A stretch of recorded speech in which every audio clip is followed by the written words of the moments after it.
I ordered these two grout pens because my house is 30 years old and this tile is original to the bathroom. So the grout was looking pretty dingy and dirty. I started looking at it, I never felt like my floor was clean, so I decided to give this one a try first. This is a dark gray. It does come out kind of bluish. I'll show you a small section with this one so you can see the color, but I ended up going with the light gray. I love this. It's super simple to use. It made a night and day difference in my bathroom. This section is all done with the Grout Pen, and this is original. I'll show you a close-up in a minute. But this section of my floor looks so clean and so beautiful. I am so happy that I found this product. You will need multiple Grout Pens depending on the size of your bathroom. This one is empty, so I ordered 3 more just so that I can make sure to cover my whole bathroom and have a backup to keep in case there's any spots that need touched up over time. So here is a close-up of the difference. This is the grout before and after.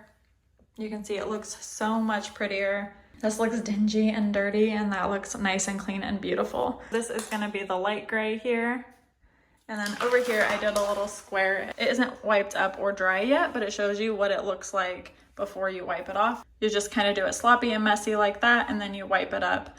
I cut my son's hair in here last night, so it's kind of messy, but this gives off a blue hue to me, and that's just not what I was looking for in my bathroom, but it is still really beautiful. And this is gonna be the dark gray. They're super easy to use. You just scribble them on, wait an hour, and wipe off the excess.